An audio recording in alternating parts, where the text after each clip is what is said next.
From KMUW Wichita, From Toronto, Ontario, and from Armilla, Spain, this is You're Saying It Wrong. Let's talk words.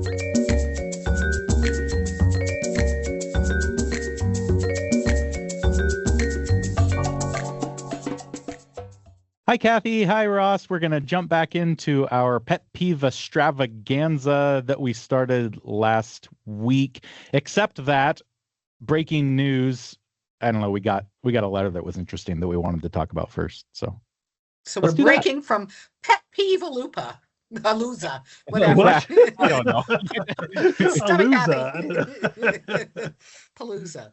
Ed writes us with a non-pet peeve, but it was a question related to our discussion of passive voice a couple of weeks ago. Weren't we talking about a couple of weeks ago? Mm-hmm. Anyway, and it intrigued us, especially because we love the film. He said, I was watching an old film, Leave Her to Heaven, USA, 1945, Gene Tierney. And I noticed 2 times when the passive was used, whereas we wouldn't use it now. One character said, after I was graduated from university, and later another said, Danny was drowned last year. Does the first one imply that it's the university that graduates a person, not the person himself, as in I graduated? But that doesn't work for the second one. It would imply that someone drowned Danny. Well, she kind of did, actually. Mm-hmm. Anyway. That's what I always thought. When we got the letter, I almost wrote back and said, she sort of did. I agree with you, Kat. She was in the boat. Touch him, but she made him die. Yeah. Yeah, she was in the boat. She had the oar. Come on. Anyway. When did this pattern change to active voice? I don't think anyone today would use this construction. Ed. Thank you, Ed, for letting us talk about the film, too. Yeah, for sure. One thing that really hits me, not to be technical here, but it's kind of passive, but it's really transitive, intransitive. We've talked about that before. Transitive verbs are, I think I was criticized for saying, he hit someone, because I was like, why are you talking about hit? But he hit Fletcher. Hit is a transitive verb. Mm-hmm. Fletcher slept is intransitive. The sleeping, he's not doing anything. The sleeping is just happening.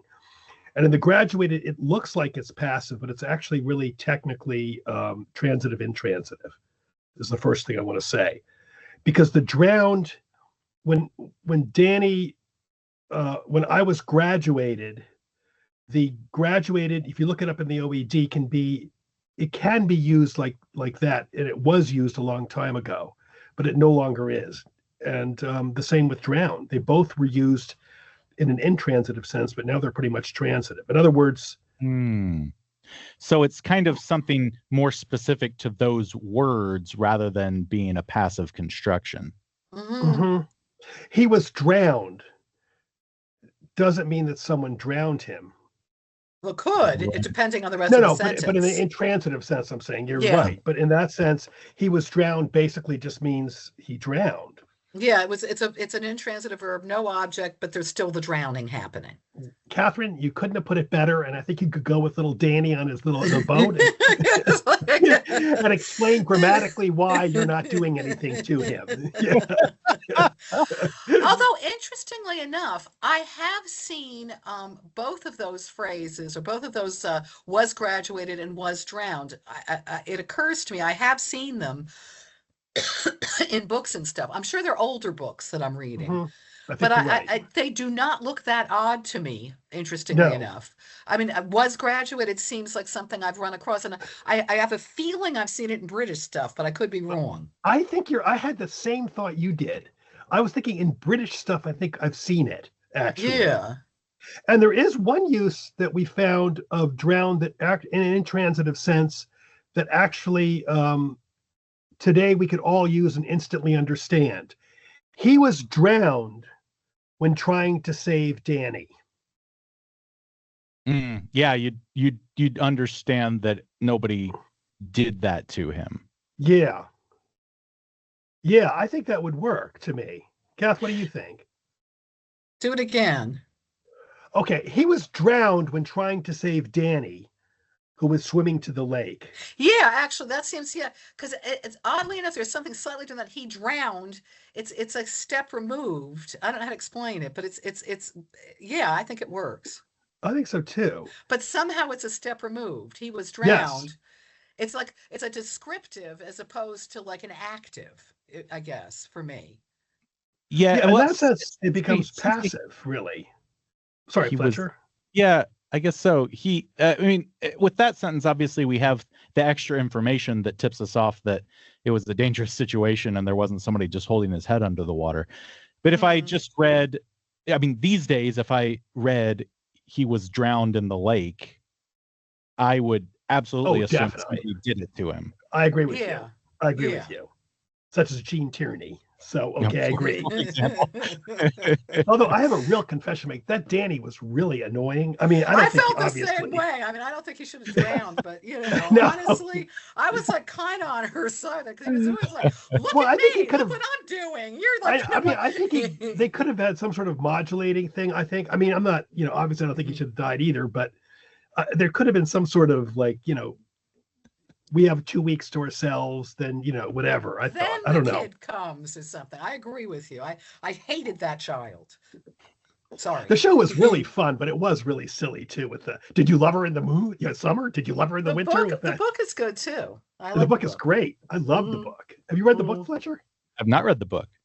Read it. It's really fun. I wonder if they was drowned in the book. Now I'm curious. I'll check. I have it somewhere. I've looked for it. Do you? Yeah, check. Yeah, that. I do. I'm going to check. I have one more question while we're on this. I'm sorry. This is not about transitive, intransitive. That was graduated from university. What about some people say I graduated without the from? Some people say graduated college. Have you heard that? Or graduated I graduated college. Yeah. Yeah. Or is that something? Sure. Yeah. I've heard that. Yeah, definitely. Yeah. I'm going to look it up here. I graduated college in. I graduated college in 3 years. You should too. Yeah.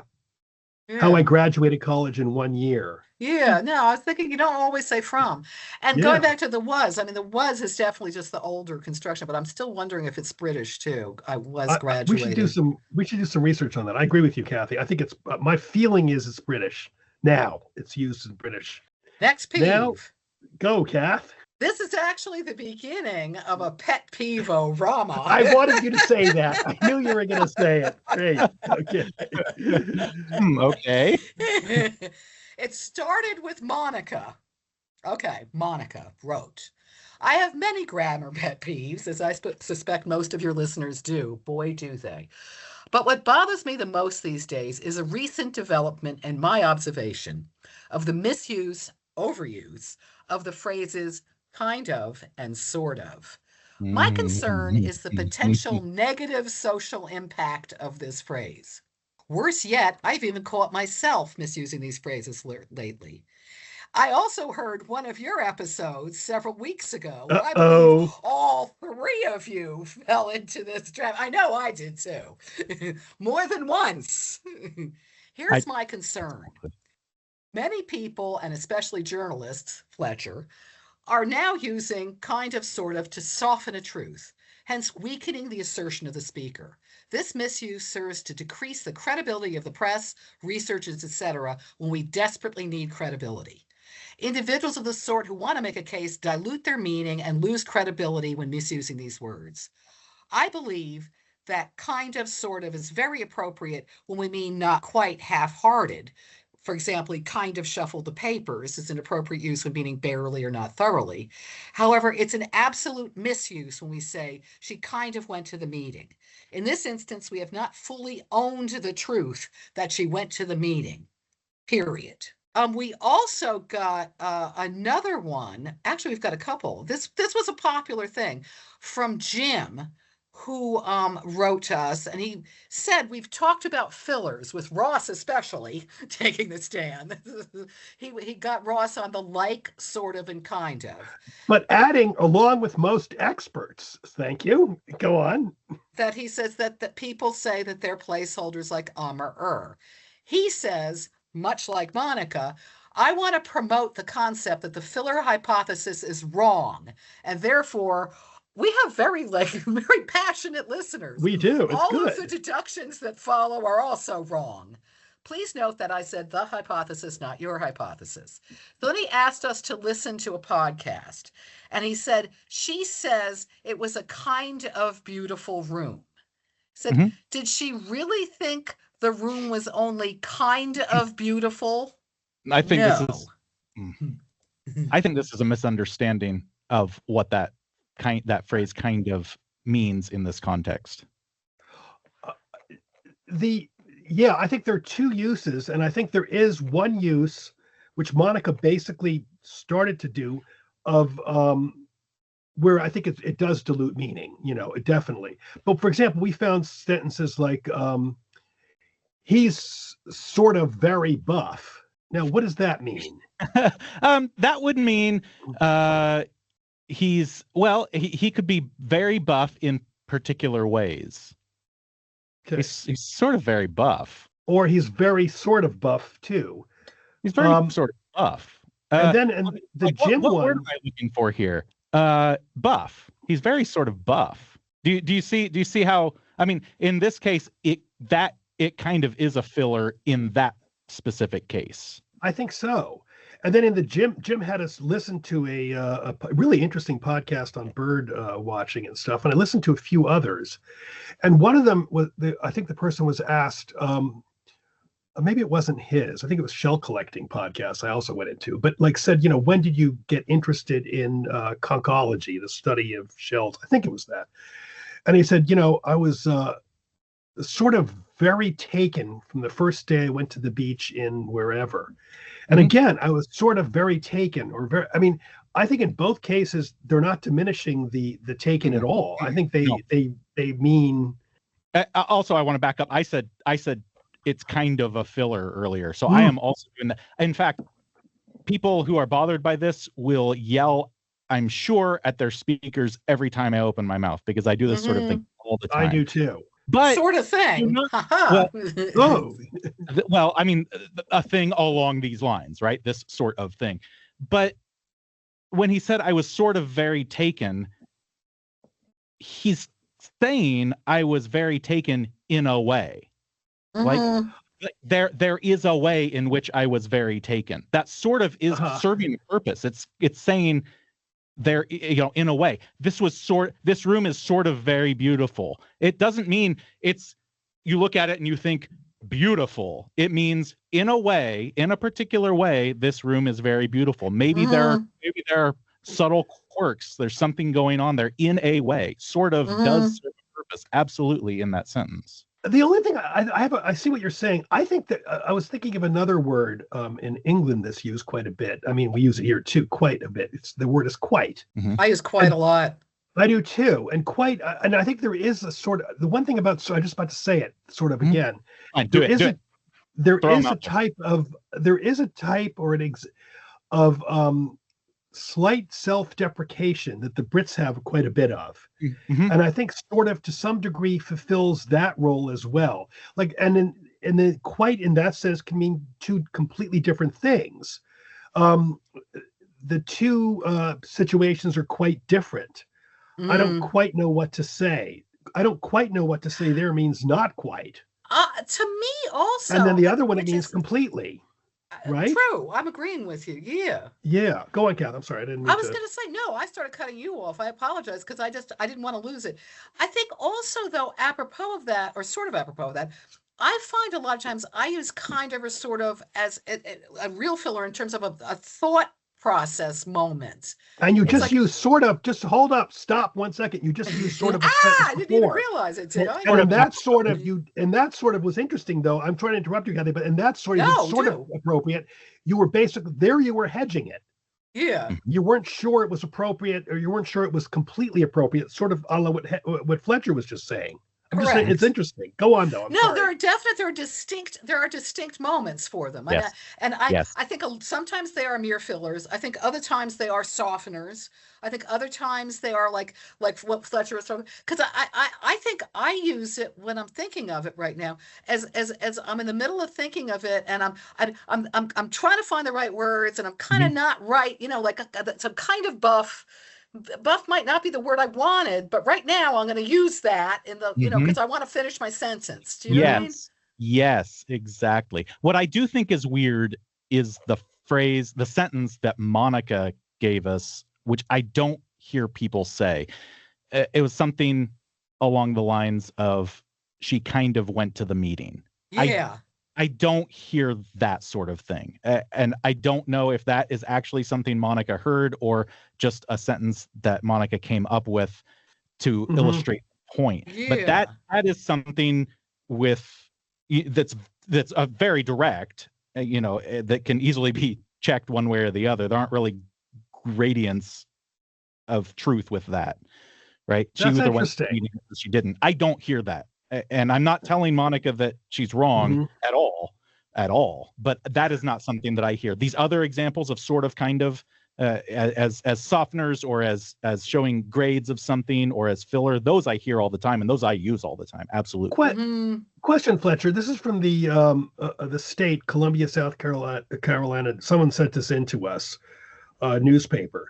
The mayor, this is a quote, the mayor from the article, the mayor used to always kind of say.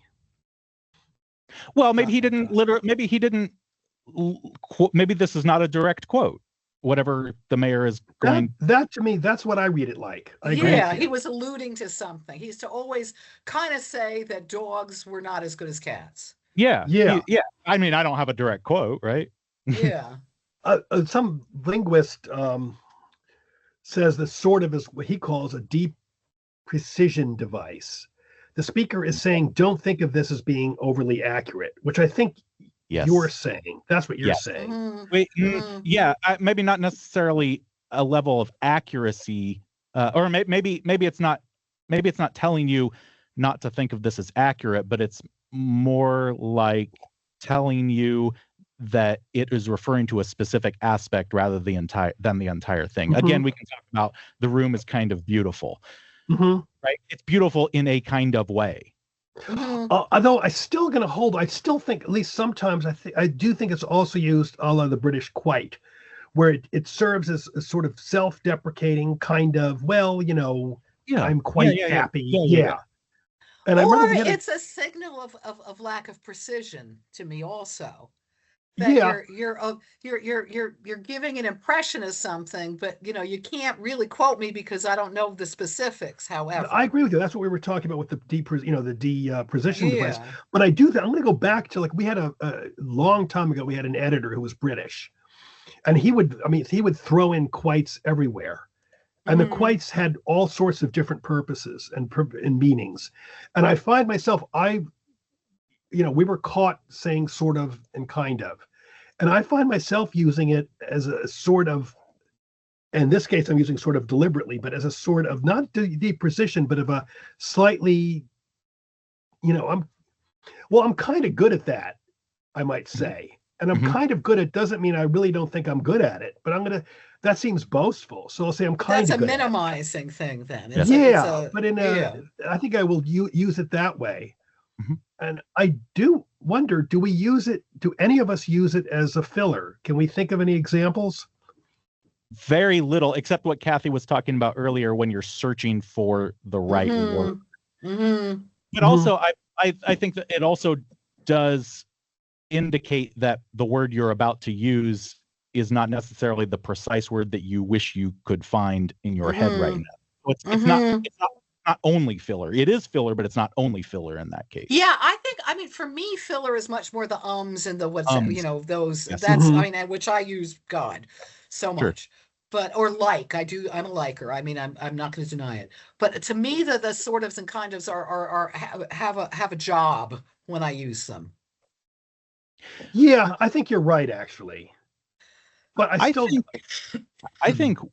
we've outlined here that there are a lot of different ways kind of and sort of can be used. And I personally think it's a misunderstanding to dismiss it as changing the meaning of your sentence. In fact, I think it's sometimes making your sentence closer to what you are trying to express. And again, a good part of this is I don't hear people say sort of and kind of, and maybe other people do, but I don't hear people say sort of and kind of when they're just stating something that is plainly factual. You wouldn't A say, la Monica's meeting yeah, sentence. you wouldn't say 2 + 2 is kind of 5 or kind of 4. Although I it's might, definitely and not in five. that sense, you're right, Fletcher. I might say, Fletcher, I'm kind of mad at you today. I'm kind of Yeah, angry with you today. And that's right. like a slightly minimizing, it's a slightly, That's politer way of saying I'm angry at you because you're offering you an out with the anger, I think, in a weird way. not the same thing. Again, not the same thing, No. Yeah. He kind of went to the store to buy groceries. Well, frankly, I just That don't I hear don't people say get. that. I don't get Yeah. that. It's That I just don't not, understand. But well, I don't wasn't hear there, it, right? didn't Jim have an example of that? Wasn't that one of the Jim? No, she said kind of a beautiful room. No, Mm-mm. kind of beautiful room, which is different. Well, we could link the kind of went to the store with last week's quantum discussion. Places at the same time, and you're then hedging what did you go to the store or not, or Schrodinger's That's an cat. interesting point. I was going to say the cat's dead. No, it's I not. quickly threw in quantum. Yes. I want to just throw in that this has been, for all of the people who wrote and thought this was a fairly new problem. No, this has been an issue for a long, long time. The whole idea of kind of sort of, and I have Ambrose Bierce, who complained in 1909. I always loved Ambrose Bierce. That kind of followed by an adjective, as in kind of good, is almost too gross for censure. It's like, whoa, don't mince any words there, kind of Ambrose. He never did. But then again, No, he disappeared in Mexico. Who knows what happened to him? So maybe he kind of disappeared, or did he disappear? We'll talk about it. Was he with, what's his face? Who was it? The other guy in Mexico? The desert? No. There's nothing wrong with kind of good. There's nothing wrong with that. I mean, it's something it's not an on-off switch. It's not either good or not good. There, I eat something and there's a strange taste to it, but I like it in a way. I kind of like it. Yeah. Kind of good. It's kind of good. There's nothing wrong with that. No, you're basically diminishing the good slightly, but you're still saying it's good. I agree. I want to throw in a question for you guys because I did not see this. I saw something in one of the articles I was looking at that said, what is the difference between sort of and kind of? And it said kind of implies a closeness and sort of implies distancing. Yeah, I saw that. I think that's bull. Do you think that this? I was ridiculous. Like, what the hell? No, now we're getting like way too analytical on this one. And I'm not going to say that's sort of dumb. I think it's dumb. That distinction. Ambrose Bierce would like you right now. Okay, our last pet peeve, or actually it's a trifecta pet peeve of the day. Ooh. Kath, do you want to read this fluently and mellifluously as you do? Would you like me to? Well, you're so mellifluous, yes. Kinda. Okay, I have 3 pet peeves, which are probably not very common. Who wrote this to us? I don't have a name on here right now. We have to find the name. Find the name, Ross. Number 1, Calvary. Oh, yes. I love this. I'm a Catholic priest and a Civil War nerd. So I listen to a lot of... I want to say this was Tom from Indiana. Just to, okay, thank you. Thank you, Fletcher. And thank you, Tom, right. who is a Catholic priest and a Civil War nerd. So I listen to a lot of Civil War podcasts, and it's shocking to hear so many people who are deep into the Civil War mispronounce the word cavalry as Calvary. Cavalry comes from a Latin word for horse, cabalus, and Calvary comes from the Latin for skull, Calvaria, and refers to the hill on which Christ was crucified. Golgotha, meaning the place of the skull, presumably because that's what the hill looked like. I've gotten so accustomed to talking at my phone and verbally correcting podcasters. I love this when they refer to Jeb Stewart's Calvary by saying cavalry out loud. That now when the word Calvary comes up in a scripture reading during Mass, my inner podcast critic wants to shout out, cavalry! This is a really interesting one for me because I remember in Sunday school as a little kid, Amber, my Sunday school teacher, who had a real crush on. Amber. I did. I still have her Bible she gave me. She said, Ross, always be a good boy. And I was like, I treasured it for years. Oh, wow. But anyway, Amber actually, I actually did it. It's I did that years ago. I had that mistake as a little kid, and I actually literally, thought of like Christ on on a horse or something. And that's an example, we've talked about this before, of metathesis, which is a common occurrence in all languages. Is when people switch around sounds, vowels or consonants in a word. And we've talked, I think we've said years ago, bird used to, in Old English, bird was brid. And then the I and the R switched. Horse used to be hross. And the O, R, and the sound switched over. It became, horse. So it's not that uncommon. And this is a common example of a very common metathesis. I loved one person I saw explained the use, like the easy confusion. They said probably because more people like know about the Bible than have fought on horseback recently. That's interesting. I had it the opposite way, I personally, but what? Do you have examples of personal metatheses? Because I have a bunch I used to do. I did aminal versus animal. Oh. As a little kid. Yeah.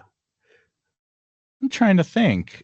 I can't think of any that I have. I can't think of any. If I have any, I know I do them as an adult, frankly. You know me, Ross. I'm prone to problematic pronunciation. And alliteration. Sorry. Very good, Kat. I do with prerogative. Oh yeah, I think a lot of people do with that one. I say prerogative.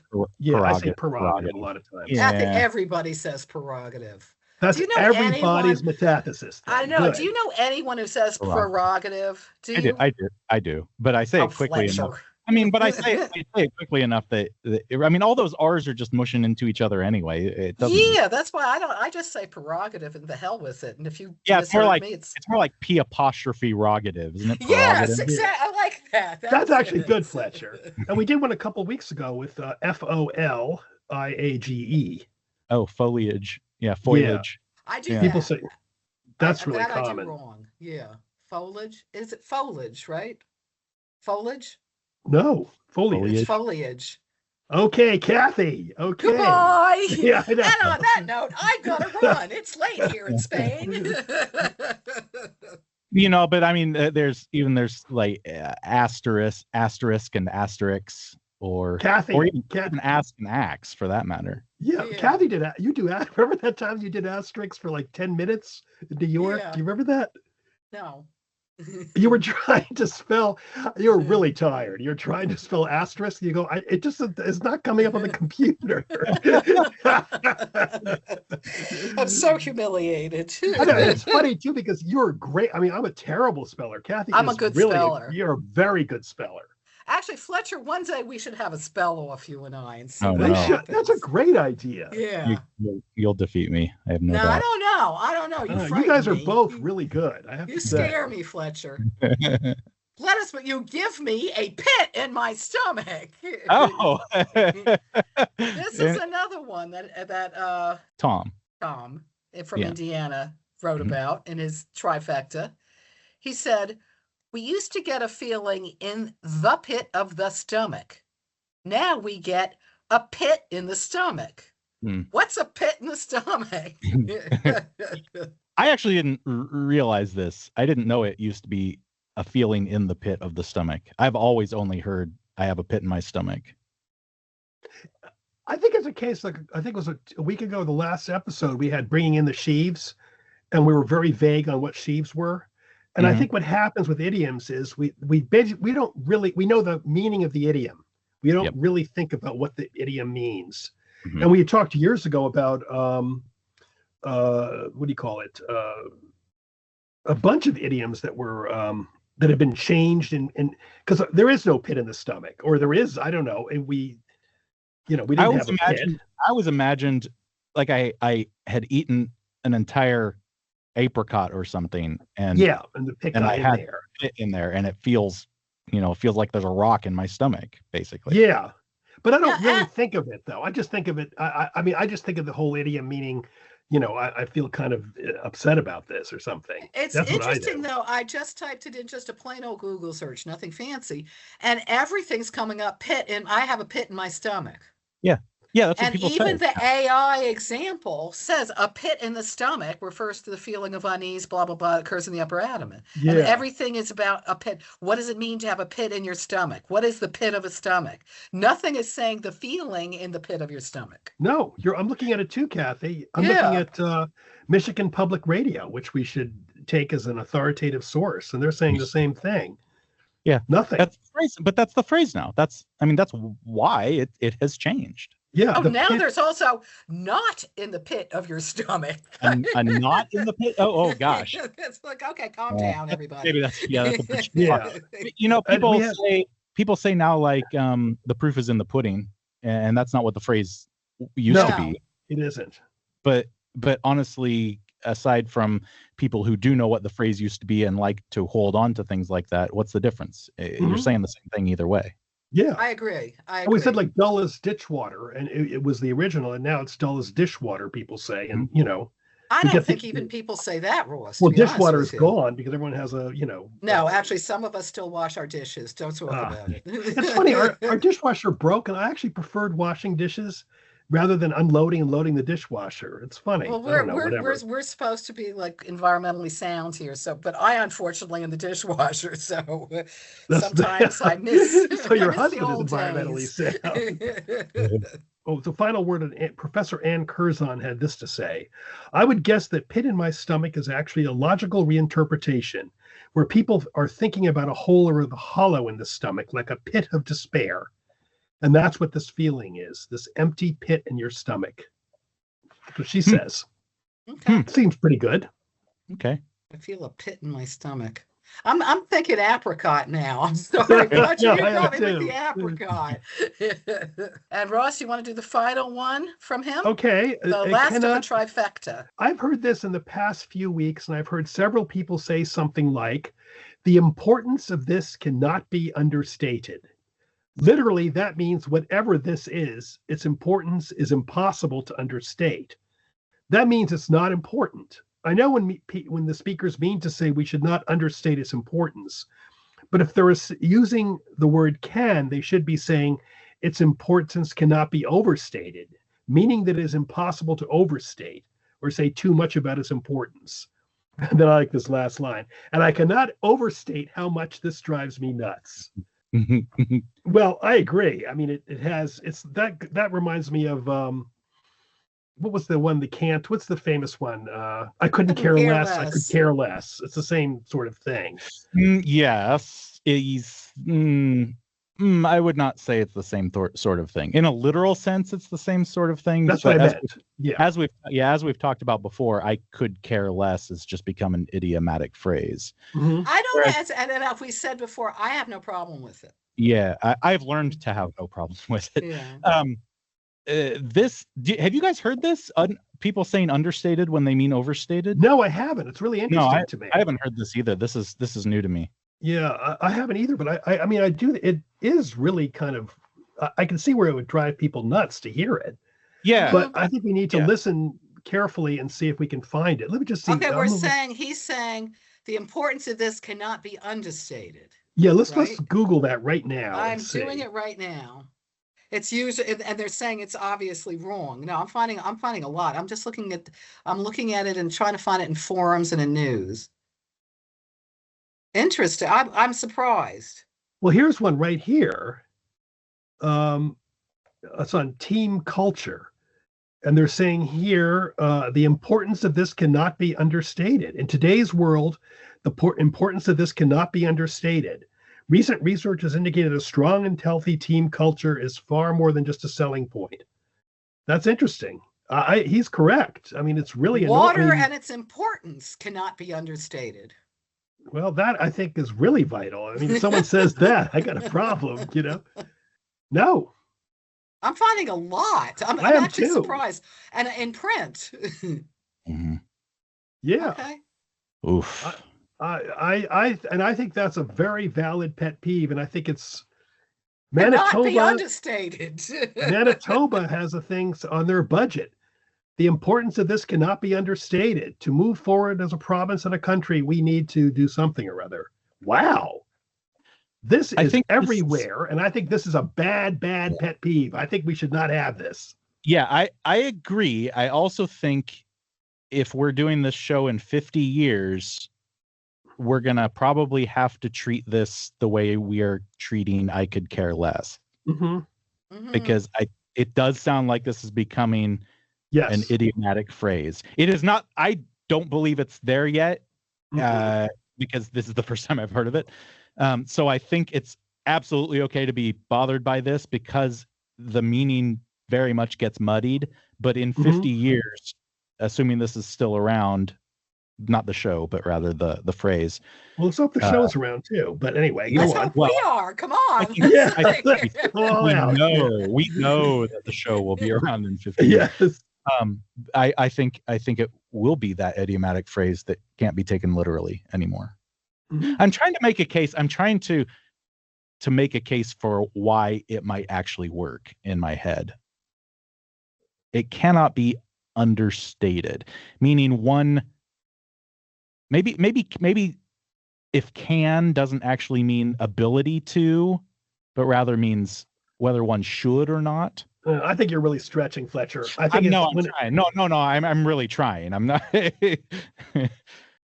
I think what's happening is what we do with idioms. We see understated, we see importance, so we automatically know that what's going to follow is the person saying this is important.